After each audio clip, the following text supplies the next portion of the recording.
In a world where stress and challenges are ever present, finding and experiencing joy can seem elusive. Yet it is absolutely crucial for our overall well-being. To explore the importance of joy and how it impacts our mental health and our overall well-being, we are joined by registered counsellor Sadia Southgate. Welcome back to Afternoon Express. Thank you so much for having me. So, we are pregnant, and I say we because you're part of the family. Absolutely. Congratulations. Thank you. That is amazing. So Thank you. I appreciate it. So, you know, joy is a three-letter word, kind of seems simple, but when you are not feeling in that state of joy, it can be quite complex to come to terms with feeling joy, right? Yes, absolutely. You know, oftentimes we are in pursuit of what brings us this satisfaction or gratification. But oftentimes when we look at the word joy, it's something that seems so, it's basically a three-letter word that has such a huge and massive meaning. And for me, when it comes to that, you know, it's something that's not fleeting. Joy is something that is a focus and not a feeling, because if we look at feelings, it often changes. Okay, we got to repeat that. You said joy is something that is focused. It's a focus, and it's not a feeling. It's not a feeling. Yes, because feelings change. Yes. And it's temporary, because, you know, when we look at feelings, it's something that comes and it goes. It's an emotion that comes and it goes.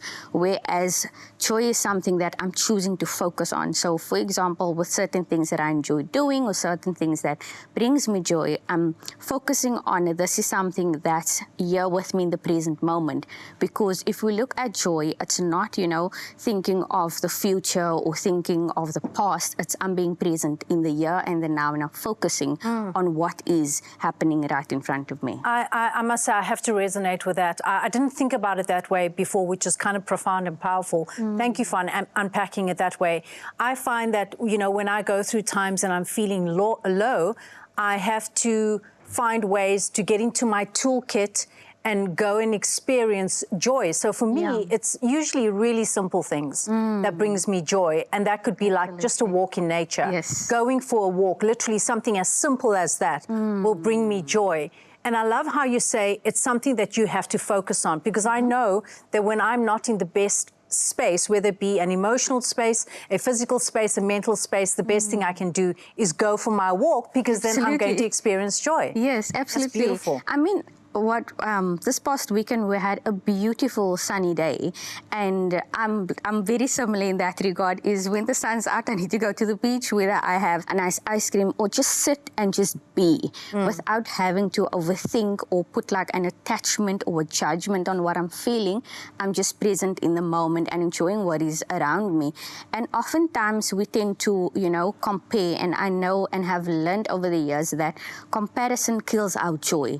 Because when we compare not just ourselves to social media, to our friends, our families, and put an attachment or even a sense of meaning on what it is that we're doing and finding my value in that, I'm not going to find joy, because I'm comparing myself to everything that is external, where I just need to look inward and be centered within myself, but not just within myself. Look at the little things of I enjoy being out in nature. I enjoy just taking a hot shower, for example, which is the little things that we often take for granted. So I would pair that up also with gratitude, you know, that joy is linked to that, because in the moment it's saying I'm grateful for what it is that I have, and I'm not going to look at what I don't have, because oftentimes, you know, we tend to compare, and comparison, it's a threat, you know, and for us it's learning the little things. It's not just learning the little things, but it's being able to be in pursuit of the little things. And for me, you know, a very simple thing that I want to say is also like peace is such a big thing.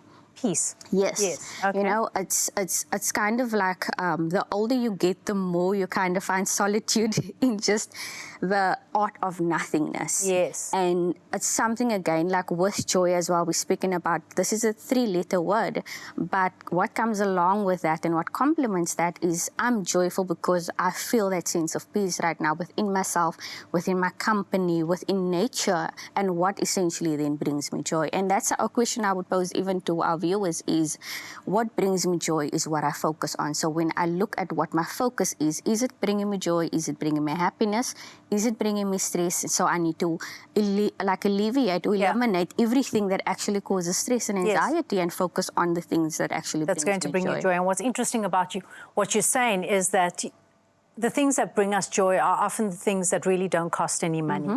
They just require our present moment in time. Yes. If someone is really struggling to get to that place of focusing on joy, what are some of the tips and tricks and tools that you can give them to get there, to start? Yes, absolutely. One of the biggest things for me is not just to be in the present moment, but it's also to kind of focus on like the bigger picture in terms of what are my hobbies? You know, so whether it is either starting something new, because oftentimes, you know, with that question, people don't know what their hobbies are or what they do enjoy doing. So it's the little things. It's either starting something new, whether it's artistic expression or starting perhaps a new task, whether it's cooking or baking, and focus then in that moment on that task. Because what happens is oftentimes I find this even in private practice with clients is that we tend to overthink so many things. It's like I have a thought on top of a thought on top of another thought. So it's kind of just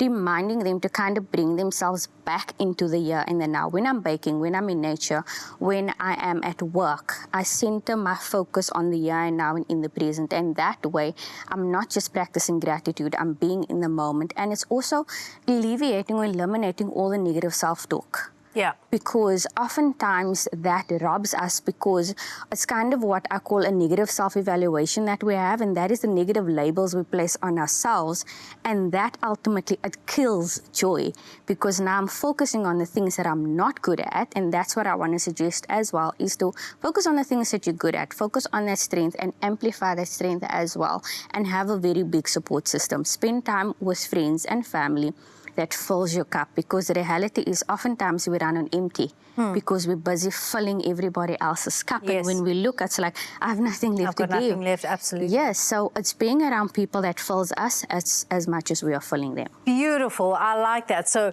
be focused on your goals, be present, as you say, and fill your own cup first. Yes, I also want to say, just sorry to interject, is my joy is my job.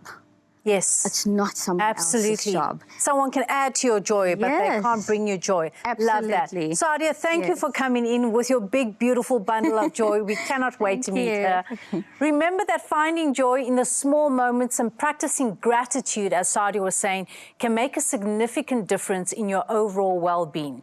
Don't go away, because after the break, the amazing Vicky Sampson is in the house.